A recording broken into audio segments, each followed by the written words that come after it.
అందరికీ నమస్కారం అండి. నేను మీ రాధిక.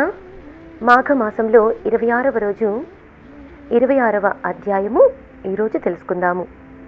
వశిష్ఠ మహర్షి దిలీప మహారాజుతో 26వ అధ్యాయంలో సులక్షణ మహారాజు యొక్క వృత్తాంతమును వివరిస్తూ ఉన్నారు. సూర్యవంశపు రాజులలో శ్రేష్ఠుడు అయినటువంటి మహారాజు సులక్షణుడు. అతను వంగదేశంను పరిపాలించేటటువంటి ప్రభువు. ఇతనికి 100 భార్యలు అనగా 100 మంది భార్యలు ఉన్నారు. ఇతడు ప్రజలను కన్నబిడ్డల వలె చూసుకుని పరిపాలించేటటువంటి ధర్మప్రభువు. ధైర్య సాహసాలలో మేటి, మహాబలవంతుడు, శూరుడు. ఇతని పరిపాలనలో ప్రజలు సుఖశాంతులతో సంతోషముగా నుండేవారు. ప్రజలకు ఉపయోగపడేటటువంటి పనులను ఎన్నింటినో చేసి ఎంతో ఖ్యాతిని గడించాడు సులక్షణ మహారాజు. దయాదాక్షిణ్యాలు, దానధర్మాలు చేసి ధర్మప్రభువుగా ప్రసిద్ధికెక్కాడు. ప్రజల కష్టాలను తనవిగా భావించి వారిని ఆదుకునేవాడు.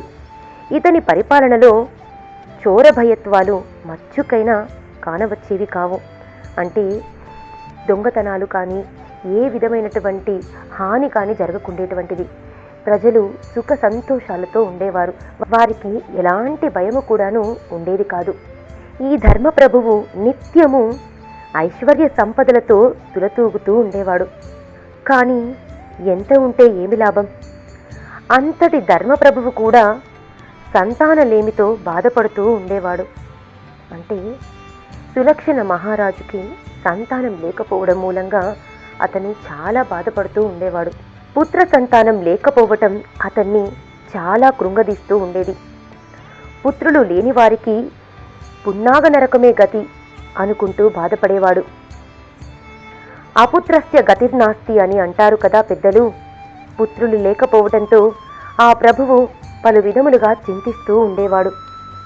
ఒకనాడు సులక్షణ మహారాజు దీనికి తరుణోపాయము తెలుసుకున్నదలచి నైమిషారణ్యమునందు యజ్ఞ యాగాదులు తపస్సులు చేసుకొను మునిశ్రేష్ఠుల వద్దకు పోయి తనను తాను పరిచయం చేసుకున్నాడు. మహర్షులారా, నేను ఈ దేశపు చక్రవర్తిని. నన్ను సులక్షణ మహారాజు అంటారు. మాది సూర్యవంశము. నాకు 100 భార్యలు కలరు. అయినను నాకు సంతానము లేదు. పుత్రులు లేకపోవడంతో మిక్కిలి బాధపడుచున్నాను. నాకు పుత్ర సంతానం ఏ విధంగా కలుగును? దయచేసి సెలవివ్వండి. పుత్రులు లేనివారు పున్నామ నరకము నుండి బయటపడలేరు అందరు కదా. కావున నాకు పుత్ర సంతానము కలుగు మార్గము ఏదైనా చెప్పి పుణ్యం కట్టుకోండి అంటూ నమస్కరించి పరిపరి విధాల ప్రాధేయపడ్డాడు. మహారాజు దీనాలాపములు ఆలకించిన మునిశ్రేష్ఠులు అతనిని చూసి జాలిపడి, మహారాజా, ఎవరైనను పుత్రహీనులు అగుటకు వారి పూర్వజన్మమే కారణము. నీవు పూర్వజన్మలో కూడా రాజువే అయినను ఏనాడు మాఘమాసములో ఒక్కసారైనను నదీ స్నానము చెయ్యలేదు. మాఘమాసమును పూర్తిగా నిర్లక్ష్యము చేసితివి. నీవు పూర్వజన్మలో ఏ ఒక్క బ్రాహ్మణునికైనను ఒక్క గుమ్మడికాయను కూడా దానమివ్వలేదు. బ్రాహ్మణులకు గుమ్మడికాయను దానమిచ్చుటలో గల ఆంతర్యమును గ్రహించలేదు. మాఘమాసంలో శుద్ధ సప్తమి తిథియందు ఎవరైతే కూష్మాండ అంటే గుమ్మడికాయను దానము చేయుదురో వారికి తప్పక పుత్ర సంతతి కలుగును. ఇవి ఏమీ కూడాను నీవు పూర్వజన్మలో చేయనందున నీకు ఈ జన్మలో పుత్ర సంతానము కలగలేదు. అయినను నీవు మా ప్రభువగుటచే ఇదిగో నీకొక ఫలమును ఇస్తున్నాము. దీనిని తీసుకుని వెళ్ళి నీ 100 భార్యలచే తినిపించుము, నీకు మేలు కలుగును అంటూ మంత్రించిన ఒక పండుని ఇచ్చారు. రాజు ఆ ఫలమును మహాప్రసాదముగా భావించి తీసుకుని వెళ్ళి తన అంతఃపురానికి చేరుకున్నాడు.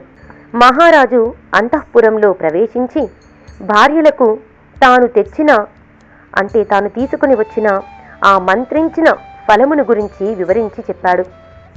భోజనము చేసిన తర్వాత పండును ఆరగించమని చెప్పి తన పూజాగదిలో దాన్ని ఉంచాడు. అందరూ భోజనానికై భోజనశాలకు వెళ్లారు. మహారాజు మిగిలిన భార్యలతో భోజనానికై వెళ్లటం గమనించిన చివరి భార్య మిక్కిలి ఆశతో ఆ పండుని తానే తినదలచి మరొక మార్గం గుండా పూజాగదిని చేరి మహారాజు భద్రపరిచిన మంత్రఫలమును కాజేసింది.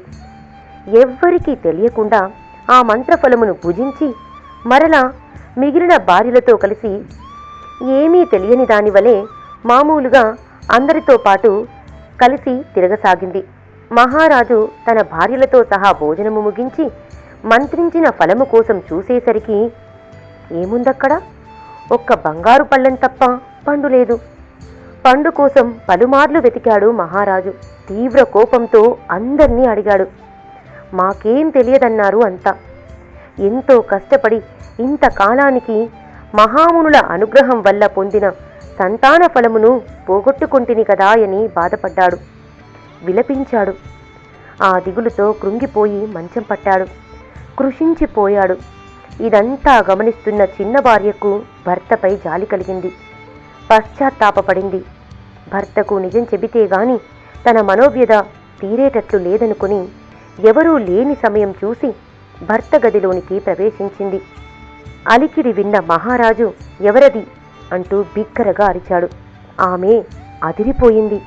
కడపటి భార్య అంటే చిన్న భార్య అయినటువంటి ఆమె ధైర్యము చేసి, నాదా, నేను మీ చిన్న భార్యను. మీతో ఒక నిజం చెప్పాలని వచ్చాను.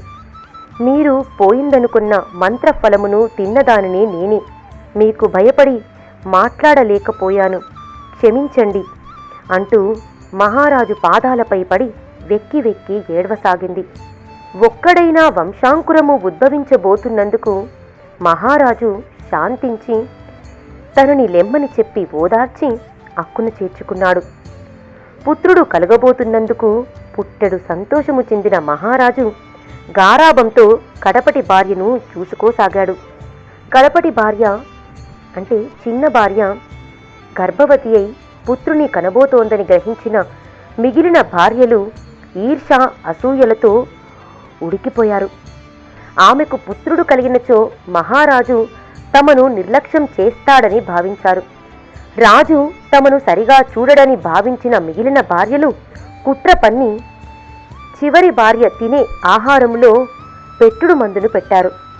పెట్టుడు మందు ప్రభావం వలన చిన్న భార్యకు పిచ్చి పట్టింది. కానీ వరప్రసాది అయిన కడుపులోని పిల్లవానికి మాత్రం అపాయము కలగలేదు.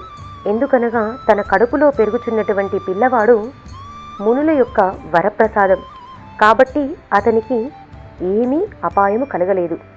పిచ్చి పట్టిన చిన్న భార్య ఒకనాటి అర్ధరాత్రి సమయంలో ఎవరూ చూడకుండా అడవికి పారిపోయింది. తాను నిండు గర్భిణి అని కూడా తెలియని పిచ్చిదైపోయింది. అడవిలోనే పుత్రుని ప్రసవించింది. ఆమె పుత్రుని ప్రసవించటాన్ని ఒక క్రూర మృగము అంటే ఒక పెద్ద పులి చూసింది. రక్తపు మడుగులో ఉన్న బిడ్డను అక్కడే వదిలి చివరి భార్యను ఆహారంగా తినేసింది. రక్తపు మడుగులో పడి రోదించుచున్న ఆ పసికందును ఆహారానికై అటూ ఇటూ సంచరిస్తున్న రాజహంసలు చూశాయి. తమ రెక్కలతో బాలునికి విసిరి ఆ పసికందు యొక్క తడిని ఆర్పి ముక్కుతో మెత్తని పీచును తెచ్చి ఆ పసికందుకు పరుపుగా వేసి దాని మీదకు దొర్లించాయి. రాజహంసలు ఆ బాలునికి పండ్లు, గుజ్జు, తేనె తెచ్చి ఆహారంగా ఇస్తూ 1 సంవత్సరం కాలం పాటు పెంచాయి. ఇంతలో వేసవి కాలం సమీపించటంతో నీరు దొరకక ఆ బాలుని దగ్గరలోనున్న తమ మిత్రపక్షులకు అప్పగించి వెళ్ళిపోయాయి. పక్షుల సంరక్షణలో పెరిగినటువంటి ఆ బాలుడు ఒకనాడు అటువైపుగా స్నానార్థమై తన 2 భార్యలతో వస్తున్నటువంటి ఒక ముని కంటబడటము తటస్థించింది.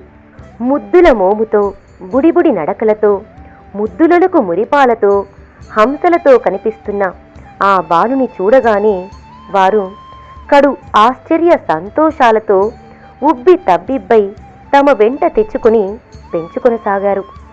బాలునికి 3 సంవత్సరాలు నిండాయి.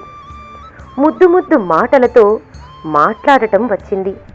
ఆ బాలుని చూచి పెద్ద భార్యకు ఈర్ష్య జనించింది.